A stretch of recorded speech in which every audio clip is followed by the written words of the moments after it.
Black, Sergeant LaDavid Johnson, Staff Sergeant Jeremiah Johnson, and Staff Sergeant Dustin Wright. And I begin by once again offering my sincere condolences to the families and the units of the fallen. They're all in our thoughts and prayers. Unrelated, today is the anniversary, the 1983 Beirut bombing, and I want the families of the 241 Americans lost that day to know that we'll also never forget them.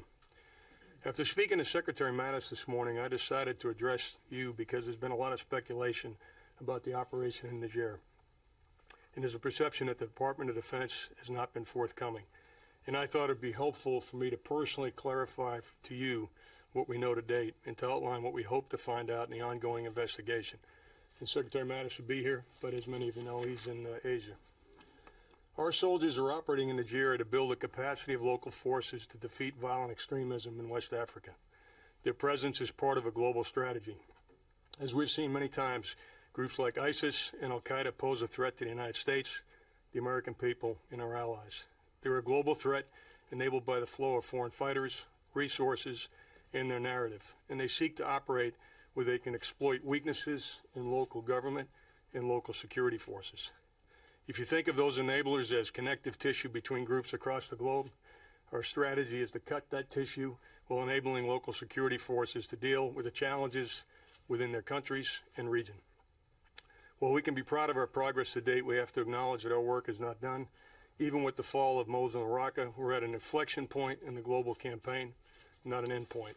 And that's why tonight I'm going to welcome chiefs of defense and representatives from 75 different countries to improve the effectiveness of our military network to defeat terrorism.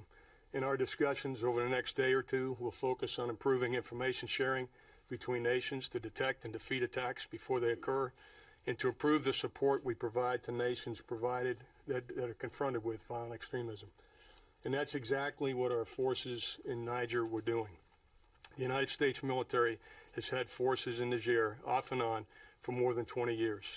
Today, approximately 800 service members in Niger work as part of an international effort led by 4,000 French troops to defeat terrorists in West Africa.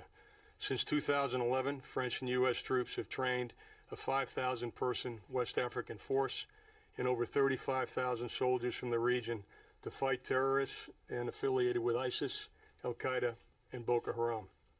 Now, let me address the specific events in Niger that took place early this month. On the 3rd of October, 12 members of the U.S. Special Operations Task Force accompanied 30 Nigerian forces on a civil military reconnaissance mission from the capital city of Niamey to an area near the village of Tongo Tongo. Approximately 85 kilometers to the north was the location of that village. On the 4th of October, U.S. and Nigerian forces began moving back south. And en route to their operating base, the patrol came under attack from approximately 50 enemy using small arms fire, rocket-propelled grenades, and technical vehicles. And what I want to do now is I want to walk through for you the timeline that we have and kind of what I would categorize as what we know about the incident. So early on the morning of 3rd October, as I mentioned, U.S. forces accompanied that Nigerian unit on a reconnaissance mission to gather information. The assessment by our leaders on the ground at that time was that contact with the enemy was unlikely.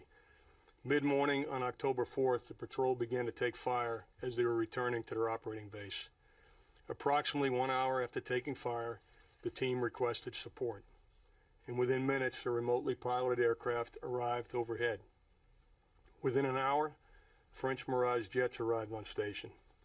And then later that afternoon, French attack helicopters arrived on station, and a Nigerian quick reaction force arrived in the area where our troops were in contact with the enemy. During a firefight, 2 U.S. soldiers were wounded and evacuated by French air to Niamey, and that was consistent with the casualty evacuation plan that was in place for this particular operation.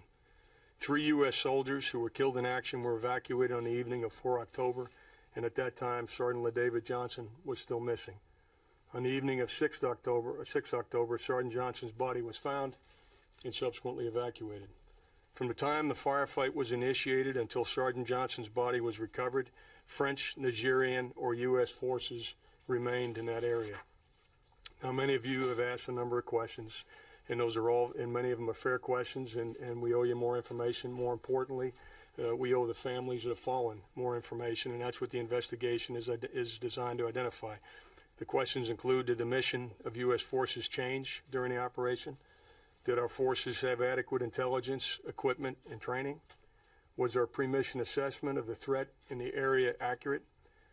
How did U.S. forces become separated during the engagement, specifically Sergeant Johnson? And why did it take time to find and recover Sergeant Johnson? Again, these are all fair questions that the investigation is designed to identify. And what I would say is I hope from this brief overview, I've outlined why our forces were in Niger, what they were doing at the time of the incident on the 3rd and 4th of October, what we know, and again, the questions that remain that we will work on over the next several weeks as the investigation unfolds.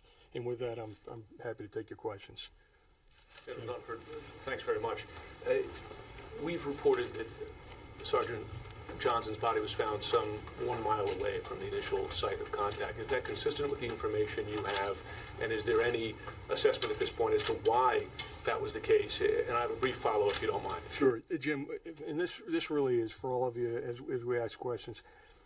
We feel pretty confident in what took place before this patrol moved out. We know the general route that the patrol took before they came back in.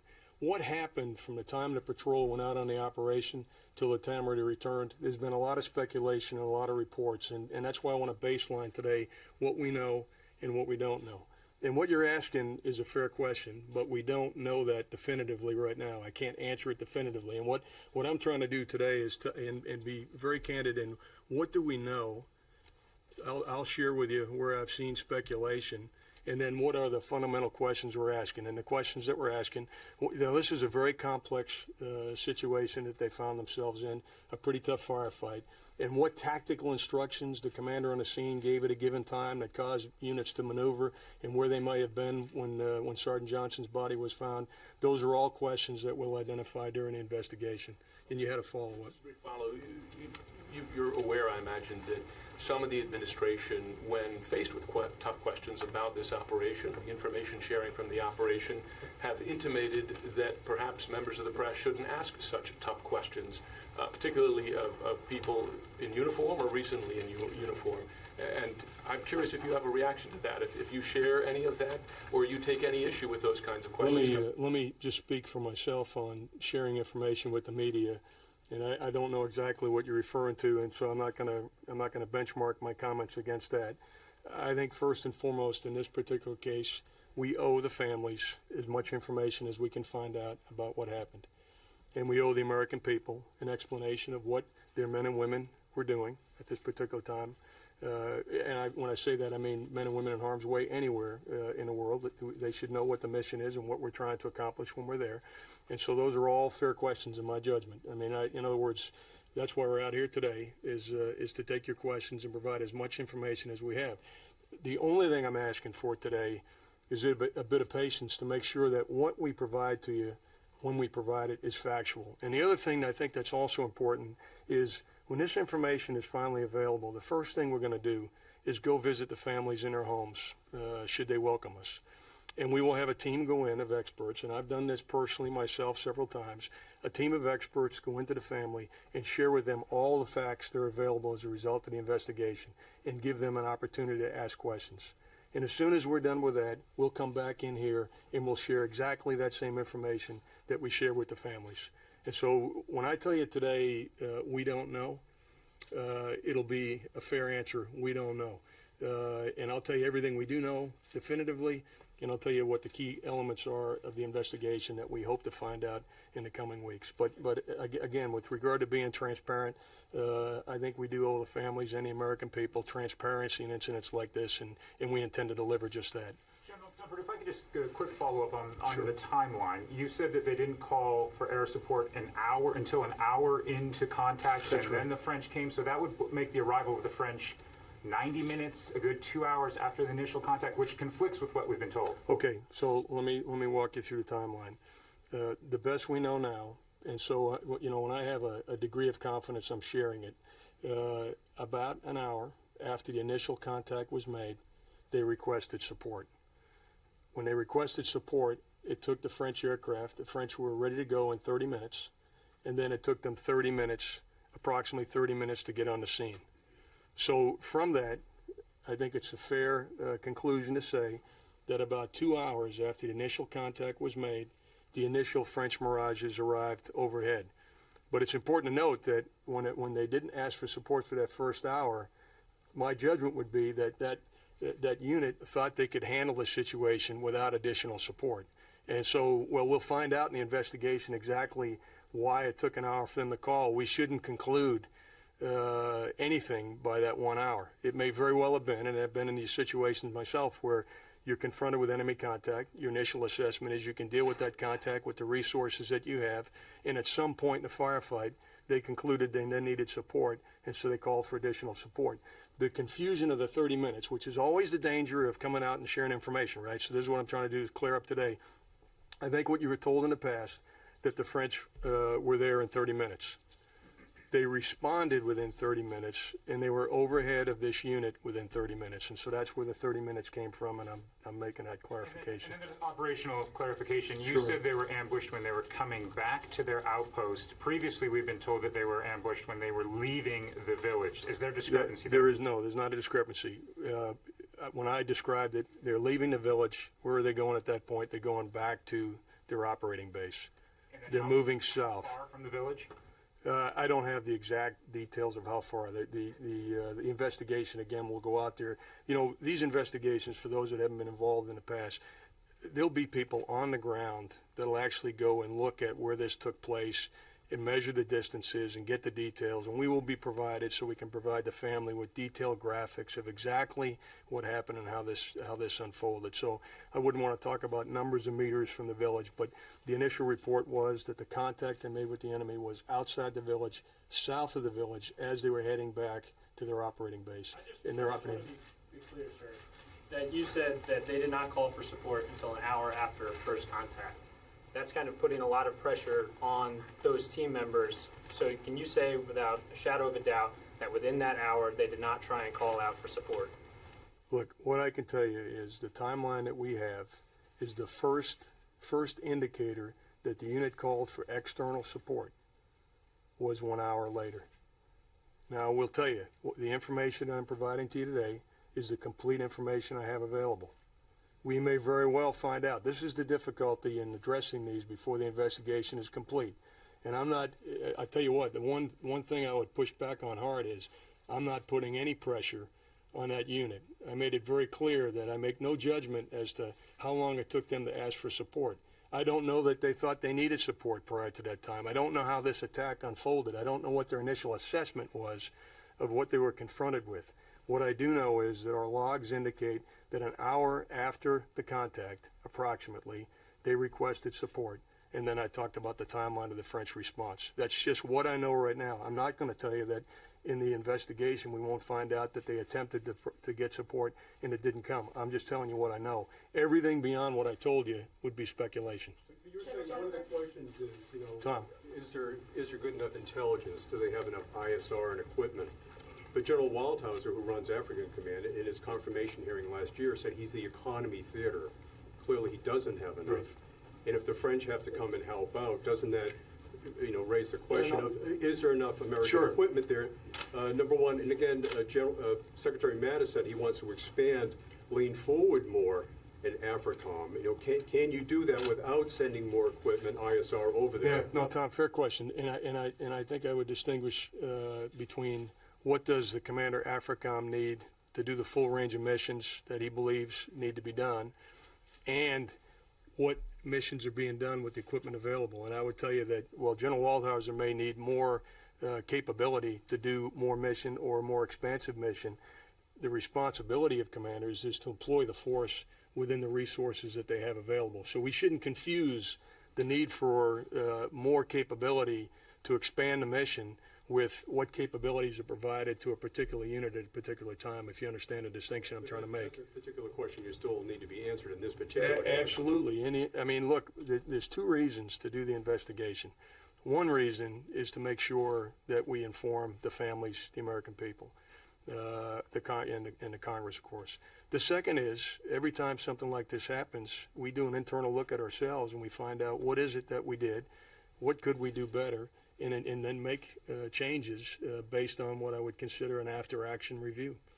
And also, So I think that's fair. Right. The other issue is there's some in African Command and some here in the Pentagon that think the special forces are taking too many risks over there. Yeah, Tom, I think that'd be speculation. In other words, here's what I'm very clear on.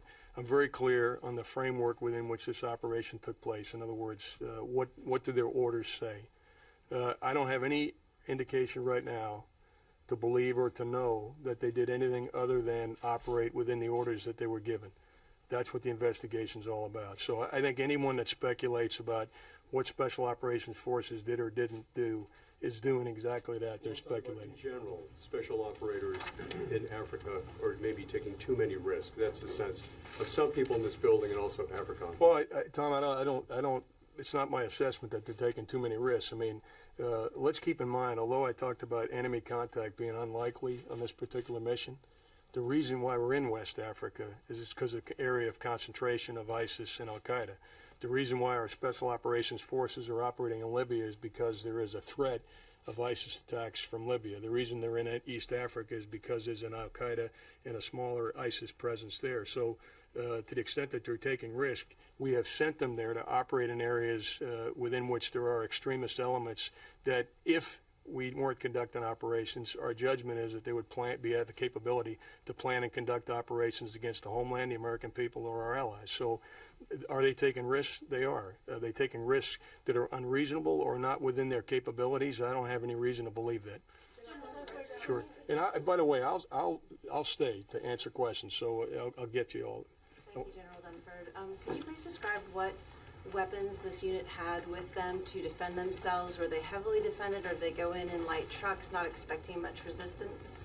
I'll answer the second part because I know, and I'll give you in general the first part. So they did not expect resistance on this particular patrol, at least when they first planned it. Again, what happened subsequently will be the investigation, because the rules in that part of West Africa are that we will only accompany our partnered forces when the chances of enemy contact are unlikely. So with that, they were equipped with machine guns, small arms, and obviously had the ability with communications capability to reach back and get larger supporting arms. And have you learned at all what type of fires they came under? Was it just small arms fire? Were there IEDs? Yeah, the initial report, I don't have any reports of IEDs. I haven't seen those. Small arms, rockets, and machine guns. Jennifer, I'll just come this way since you all. General Dunford, when did you alert the White House? There are indications that they did not know until 10 hours after the attack began. And also there are members on Capitol Hill, members of the Armed Services Committee, who say they didn't know that we had troops in Niger. Is that possible? Two separate questions.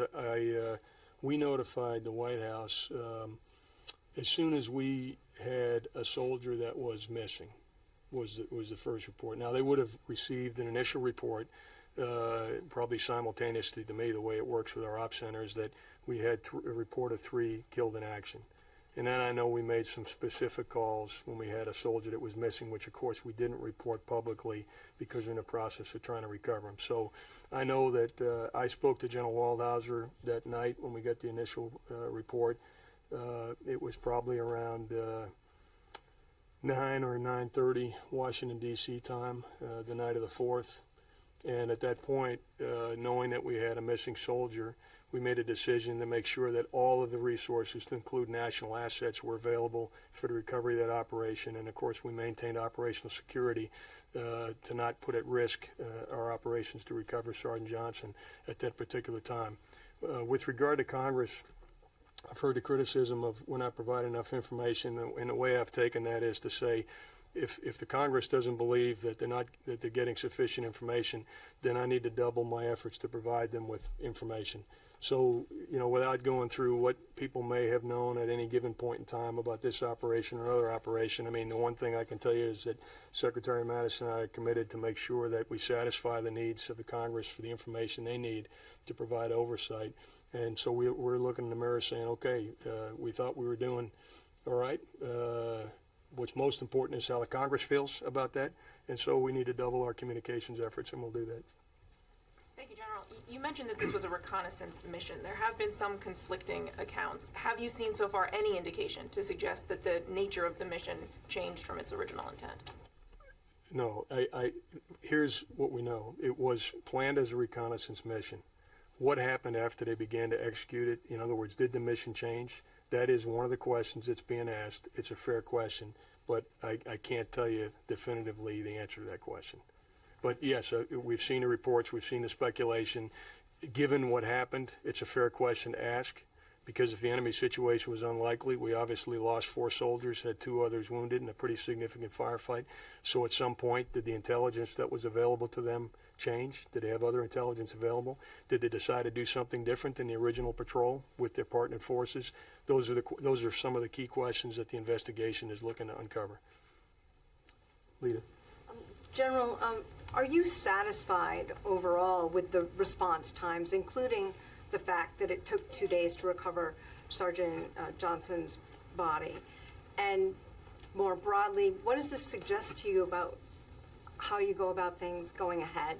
Is this a more dangerous area than perhaps either intelligence or something else may have indicated? And do you change things as you go ahead? Yeah. Do you increase the assets overhead? Do you increase security patrols? I think all the questions that you asked, the answers to those are going to be informed by our reading of the investigation. I mean, we'll ask every single question you just asked. We will ask ourselves and make adjustments. And keep in mind, I mean, I think it's an important point. This area is inherently dangerous. The judgment of contact with the enemy was made about a particular operation at a particular location at a particular time. So is this a dangerous area? Yes, we're there because ISIS and Al-Qaeda are operating in that area. That's why our forces are providing advice and assist to local forces, is to help them to deal with that particular challenge. With regard to our equipping, our responsiveness, and so forth, those will all be questions that we will ask ourselves at every level once the investigation is concluded. Because I think it's important for us to baseline what support was requested at what particular time. When did it arrive?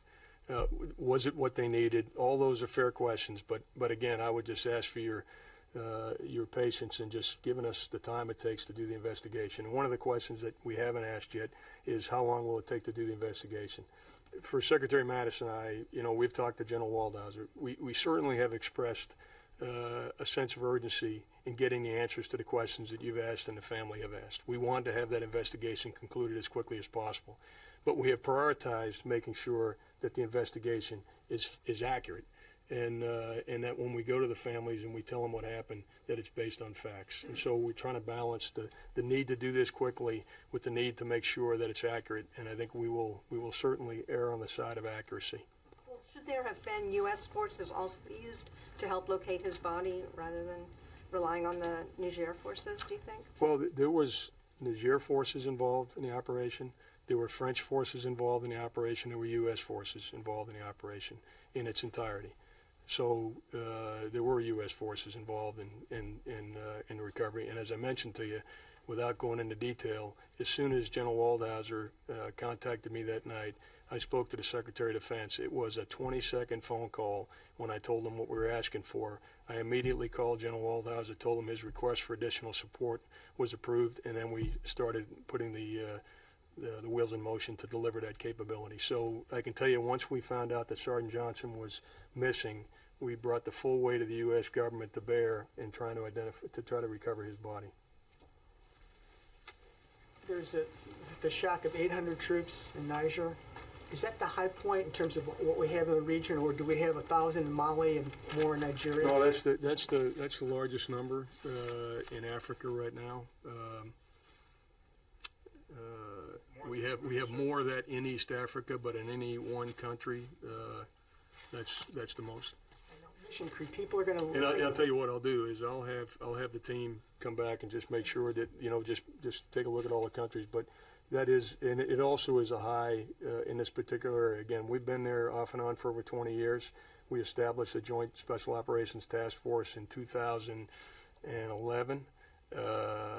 2008, and we probably had 500 or 600 forces there some months ago. This happened to be a high of 800. A lot of public are going to wonder, is this mission creep? You remember 1993, October 3rd, Black Hawk Down incident?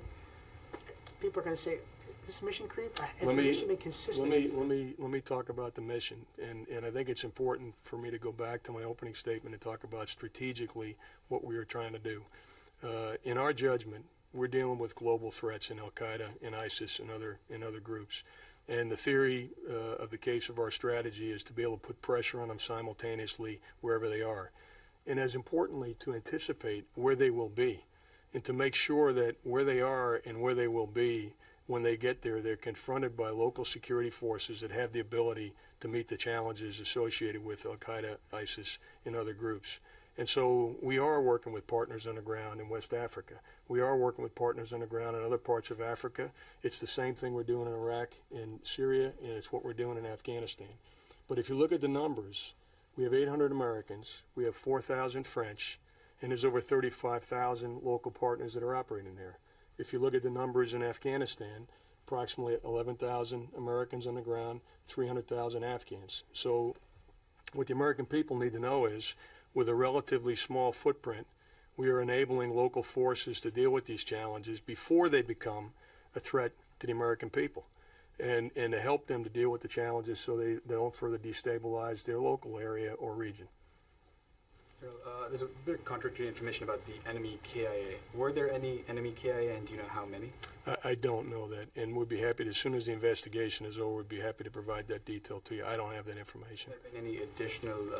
We did. I would point out, though, we did lose 5 Nigerian partners, and that's important to point out. Have there been any additional patrols with U.S. forces in Niger?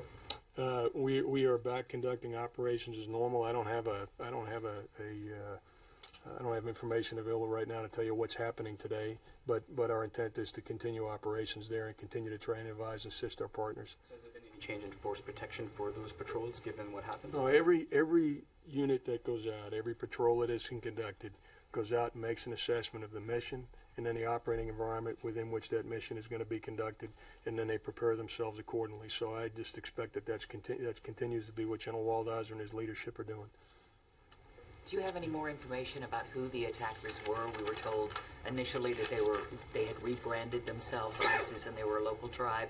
And if you do identify who they were, will you go after them? Yeah, our assessment right now is it is an ISIS-affiliated group. And I think what you bring up is what we're dealing with in many places is ISIS and Al-Qaeda. ISIS, in this case, they try to leverage local insurgencies and connect those local insurgencies globally. This is the challenge that we're dealing with. And so our initial assessment is these are local tribal fighters that are associated with ISIS. And will you go after them once you locate where they are? I think we'll enable our local partners to go after them as a matter of priority. Sir, thanks for your time. Particularly when it comes to the Mirages that were brought on scene, do you have the sense now that anything has changed now that you're back doing operations? Is there any kind of shift here in what they're allowed to do with their authorities or the coalition? With how quickly can you get air support? Okay, just on the issue of authorities, I just want to make it clear that U.S. forces and coalition forces in the area, when it comes to an issue of force protection, self-defense, don't have any limitations. They don't have any limitations. So that's been something that's been discussed. And so, with regard to employing fires, if there's an issue of self-defense, we have the inherent right to do that, and we will do that. Were there limitations that night? I am not aware of that. I've seen speculation. I don't have any evidence of limitations during that particular night. But again, if there were, the investigation will certainly tease that out. I've seen open source reporting to that effect. I don't have any information in the operating chain that would indicate that there were limitations. Now, when I say limitations, part of the requirement is obviously the ability to integrate, and I don't know whether there was any challenges integrating. I don't know why the Mirages didn't drop bombs during those initial passes. I don't know if the unit on the ground asked them to do that. Those are things we'll find out in the investigation. Just a couple clear points. One, you mentioned RPA was on the scene, they said within minutes. Was that French, American? That was American, and it was retasked. It was operating in the area anyway, and so we were able to retask it, and that's why it was available in minutes. It was literally in the air, in the area, and we were able to retask it directly in support of that unit that was in contact. Was that an armed system, and did it strike? It did not strike. It did not strike. Did it have possibilities? Yeah, I'm not going to talk about what our capabilities are in the region, but that particular capability that was there within minutes did not strike. Thank you, General. Jennifer with the USA Journal Korea. On President trip to South Korea next month, and he visited DMZ, but President Trump has not yet made any decision to visit DMZ next month. Who make this decision? And it's a Korean government or U.S. government? Yeah, I don't know the details of the president's itinerary later this month or what decisions he's made about the DMZ. But President visiting DMZ as a commander-in-chief of the United States, it's good for the sending any kind of a I'm going to leave it to President Trump and President Moon to decide whether or not the president ought to be in the DMZ. Clarify what you were saying about Sure. the drone. Does that mean you had complete visibility of the situation? There was a drone up above within minutes? We had a remotely piloted vehicle that was in the area. It was a U.S. remotely piloted vehicle. As soon as they asked for help, within minutes it was retasked to provide intelligence, surveillance, and reconnaissance, full motion video, one of the capabilities, right over the scene of the troops in contact. And how long was it able to stay above? Jennifer, I don't know how long it stayed, but I certainly can get that for you. I don't know how long it was on station at that particular time. So did they request specifically ISR, or did they request help and then you guys sent ISR? They would have in the normal course events. I haven't seen the logs. We'll have all that teased out in the investigation, but in the normal course events, they would have asked discreetly for intelligence, surveillance, and reconnaissance, and then also supporting fires and specific effects that they wanted to achieve. So I think they would have had a more detailed request. Have you viewed the video? What's that? I have not viewed the video. On the evacuation, you had the wounded evacuated, of course, first, and then the killed in action. Do you know yet whether anyone did a head count on either of those aircraft or after those evacuations were done to be sure that everybody was accounted for? I don't have that level of detail in terms of who counted. I know what the procedures would normally be. I can't tell you if those procedures were followed at that particular time. Again, that'll be something that'll come out in the investigation. Yes? General, are we going to be increasing the tempo of missions in Africa? Can we expect to see more deployment of troops into Africa, changes in the ROE? Yeah, I think it's premature to talk about what additional troops or changes in ROE would make. Look, we're watching very carefully with the fall of Raqqa and Mosul what the enemy will do. You see that. In fact, that's one of the reasons I have 75 chiefs of defense or their representatives that are here tonight is to talk about the next phase of the campaign. I described it as an inflection point. One of the places that we know ISIS has aspirations to establish a larger presence is in Africa. We know how important Libya and in the Sinai have been to the Islamic State.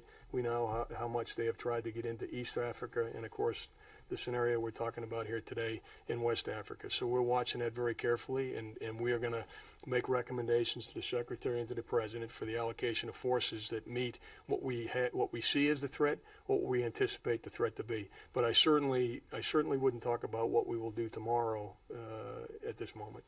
For now, have the combatant commanders or the chiefs made any recommendations to the White House to change change troop numbers, tempo, ROEs? Yeah, to the White House. Spoken with you to the White House, no. But one thing I would tell you, just to make sure that we're clear, we get requests for capabilities on a routine basis. They come to me, and then we frame those for decision by the Secretary of Defense.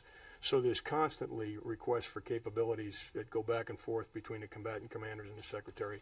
I don't think a week goes by when we don't work a request from the combatant commanders to do that.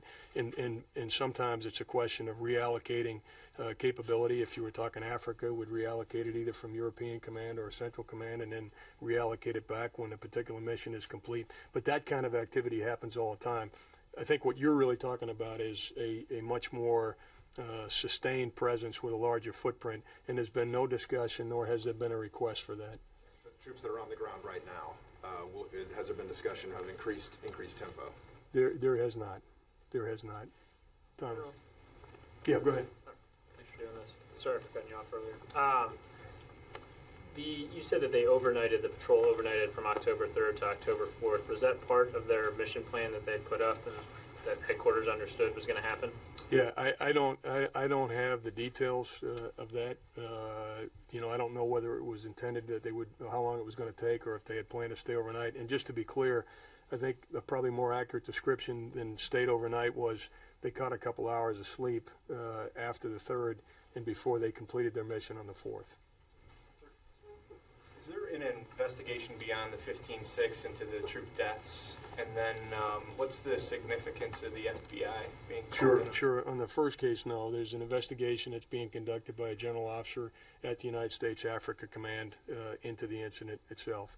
So that's the only investigation, U.S. military. With regard to the FBI, it's fairly normal in counterterrorism cases for them to conduct investigations to get information and intelligence that may be related to threats to the United States, and I believe that's the capacity in which the FBI is conducting an investigation right now. A quick follow-up on whether or not the troops were wearing body armor, the U.S. forces? Yeah, I don't personally know how the soldiers that day were equipped, if they were wearing body armor. More broadly, you talked about the difficulty of next of kin notification. Obviously, there's a big political discussion right now about the right way to do that.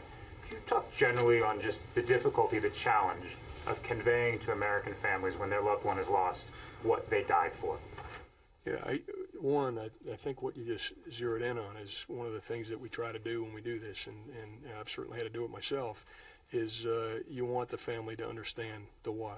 And so I think one of the most important things that we would try to do in this particular case is be able to explain how what their loved ones were doing was related to the protection of the homeland and dealing with the threats that we confront. And frankly, I think in this particular case, we'll be able to do that. Following up, yeah, go ahead, and then I'll come back. Following up, Sergeant Johnson's widow said this morning in an interview that she had asked to see her husband's body, but had been told no. Is that the case? Is there a reason why? Yeah, it's not. First of all, I did hear that this morning, and what typically happens, and again, I've been involved in these cases myself, is there are times when we make a suggestion to the family that they may not want to review the remains. At the end of the day, the policy is it's the family's decision as to whether or not they do that. So I can tell you what the policy is. I don't know what happened in the case of Mrs. Johnson, but we'll certainly find that out. But I did hear her say that today, and certainly, again, from a policy perspective, we would typically defer to the family's desires, and we do that. But I don't know exactly what happened in the exchange with Mrs. Johnson and what would have normally been the casualty assistance officer that would have been supporting her. Follow-up, if it does turn out that she was not given the option to view her husband's body, is this something that you will be looking further into? Yeah, I mean, I don't want to speculate whether that causes me to speculate what exactly happened. But I can assure you that if Mrs. Johnson or any of the families of the fallen are unsatisfied with the support that they've had to date or have additional questions, we're going to go to every last length to try to satisfy their concerns or answer their questions. I mean, that's what we do in each and every one of these cases. With Mrs. Johnson, certainly, with all four of the fallen in this particular case, and frankly, anyone in the department that gives their lives on behalf of our country, we're going to try to do everything we can to answer those families' questions. So just to follow up, who found Sergeant Johnson's body? Which force? There's initial reports, and again, my understanding is the body was reported by Nigerian forces to U.S. forces. And I'm going out on a little bit on that one because I feel pretty comfortable that that's what the reporting was. But again, from the investigation, we'll get the final details. But that's the initial report right there in the back. I'm sorry, I'm going to come back. So as ISIS decentralizes and the U.S. military looks to partner with a number of partner nations to attack it across this global network you've described, should the American people expect to start hearing about incidents like this in countries outside of Iraq and Syria and places they're maybe not familiar with? Well, again, in this particular case, we've been operating there for many years. And this is a tragic incident, but it hasn't been a matter of routine. So if you're asking me, is it going to be a matter of routine that we suffer casualties in places other than Niger or outside of active area of hostilities, I would tell you no. It won't be a matter of routine that we'll suffer casualties. We will, unfortunately, in a war that has been described as a generational war, have additional casualties in the future, and we'll do all we can to mitigate it. But when we're conducting these kinds of operations, which we call train, advise, and assist, we don't, under normal course events, accompany those local partnered forces when contact with the enemy is expected. So we do one of two things. We either stay back at what we call the last cover and conceal position, right? So that's before enemy contact is made, or we don't even go on an operation if enemy contact is made. Outside of active hostilities, our focus is to enable local forces to be able to conduct operations against the enemy. Okay. Yes, ma'am. Fair to say that the war on ISIS is shifting right now to Africa? I think it's shifting. I'm not sure I'm ready to say it's shifting just to Africa. We're dealing with a challenge that exists from West Africa to Southeast Asia. We've seen manifestations of it in Europe. We've seen inspired attacks here in the United States. So we're dealing with a global challenge. I believe that ISIS will attempt to establish a physical presence outside of Iraq and Syria now that they have lost their caliphate in Raqqa and Mosul. They will attempt to establish, and that's exactly why we're conducting the kind of operations we're conducting in Niger, is to ensure that local forces have the capability to prevent that from happening. Ladies and gentlemen, we have time for about 2 more questions. Courtney? Thank you. Does part of the FBI investigation include interviewing the wounded and the soldiers who were there at the attack back here in the U.S.? You know, I don't. We'll have to get back to you. I don't actually know the details of the FBI investigation. I'm very familiar with the U.S. military investigation, and the general officer that's been assigned to do that investigation will interview everyone that was there, anyone that has any information about the incident that took place on the 3rd and 4th of October. But I can't talk about the FBI investigation. Can you just give us a time from the time the initial troops in contact until the Americans were taken out of the area? What was the total time of this entire engagement? Do you have that? Well, what I can tell you, Courtney, is that it was mid-morning local time in Niger on the 3rd of October when this all began, and it was the evening local time on the 6th of October when Sergeant Johnson's body was recovered. So there was ongoing operations throughout that period of time. In the back there. Sir, thank you very much for doing this. If I could have one and then a follow-up. Will the investigation be able to look into what French intelligence or French military activity there was or may have been in the area of the attack leading up to the attack? Absolutely, absolutely. Our investigating officer will absolutely engage our French partners and interview the French soldiers that were involved. I'm sure he'll interview the crews that were called in to provide support, to include the rotary wing attack helicopters, as well as the fixed wing. So I don't have any doubt that all the information that the French have available will be shared with our investigating. It's classified intelligence on their side? That's happening every day. There's no doubt about it. I mean, we are integrated in conducting operations with the French. We are partnered with them there. So we have complete transparency in sharing information in West Africa with the French. And if I could just follow up really quickly, you mentioned national assets that deployed from the United States.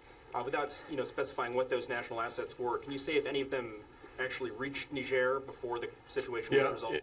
Honestly, I'm not going to address that. I do want you to know that we have things. I think many of you are familiar with those things, but we have national assets, and as soon as we had a missing soldier, we brought those assets to bear, but I'm not going to talk the details or the type of capability. Sir. In the back there. Sir, should the American public be prepared for the loss of more U.S. troops in Africa?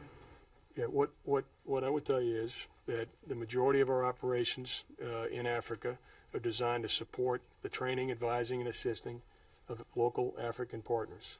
And we mitigate the risk to U.S. forces with specific guidance that we will only accompany those forces when the prospects of enemy contact is unlikely. There are other areas in Africa where we have a different construct. So what I just described to you is the construct that exists in West Africa. Clearly, and you've seen it in recent days, we have a different type of operation against Al-Qaeda, Al-Shabaab, and Al-Qaeda organizations inside of East Africa. So, we tailor the conduct of U.S. forces based on the threat. The bias in Africa is to support local forces in dealing with the threat. Where there is a threat to the U.S. homeland, American people, or our allies, we're going to do whatever is necessary to address that particular threat. So if we had, let me just be clear and use an example. If we have a specific threat to the homeland and local forces are unable to deal with that threat, United States forces are going to deal with that threat. But the bias is towards enabling local African partners to conduct operations in Africa. Clarity on the timeline on the medevac, sir. How long did it take before the casualties were medevaced, and then how long did it take before the dead Americans were returned on the contractor flight? Okay. What I outlined for you earlier was the evening of, during the firefight, so this is probably sometime late in the afternoon, then into the evening, is when the 2 soldiers who were wounded were evacuated. What I don't have is the specific time when they were wounded. So if you're asking for a time between when they were wounded and when they were evacuated, I don't have that. And in terms of the soldiers that were killed in action, they were evacuated in the evening, that's local time in Niger, in the evening on the 4th of October. Did you have an idea of just how long the firefight lasted, and did the mirages play any role in disrupting the firefight? Anything I would tell you about the mirages, and I've seen some of it, would be speculation. So we'll get, what I need to hear from the guys that were on the ground who were actually employing those mirages before I'd make a conclusion about what effect those mirages had. The time of the firefight, do you have a general sense of how long it took place? Only that it took several hours. I mean, well into the evening on the 3rd of October. Sir, one last. Excuse me, 4th of October. 4th of October. Thank you. Could you let us know how many U.S. forces are serving in AFRICOM, total West and East Africa right now? Maybe a potential breakdown. Yeah, sure I can. I can give you, and I give you a range. We have on the order of 6,000, little over 6,000 forces in Africa, and they're in about 53 different countries. General Dunford, on the search for Sergeant Johnson's body, can you tell us how many U.S. troops took part in that search and how many partnered in Allied forces as well, and describe not just the drone that went in to look for him, but maybe other assets as well? I can't. That's down to a level of detail that is really going to require the investigation to lay all that out. And how many U.S. troops took part in the search? I can't tell you what, and again, I know how many U.S. troops were part of that original advised assist mission. I don't know what each of those troops were doing at any given time once contact was made. So anything I would tell you at this point, I'd be speculating. Just to clarify, you said that U.S. forces don't go out if they expect enemy contact. They won't go out with a partner force. Yeah, the exact language, again, I don't want to be, I'm not correcting you, but when we say chances of enemy contact unlikely, we would go out. You also said that they will go out and remain at the last cover and concealed position if there is some sort of. There are different locations with different rules in those locations. What I described to you were the rules that were in place at the time this operation was conducted in Niger. Okay, I'll take one more in it. The most explosive charge today is that this was Trump's Benghazi. I know you don't like getting into political muck, but how'd you figure that out? It's out there. You have a track record. You have a track record. They're not wanting to, but it's out there. What's your reaction to it? Look, I personally see no utility in comparing this incident to any other incident. What I would tell you is we lost 4 Americans in this incident. We had 2 others wounded. That makes it a big deal to me. That gives me a sense of urgency to identify exactly what happened, to communicate exactly what happened to the families and the American people. So I personally am not comparing this to any other incident. What's most important to me, aside from getting the facts, is identifying those things that we can do better in the future. And that's my focus. Okay? All right. Hey, thanks. Thanks.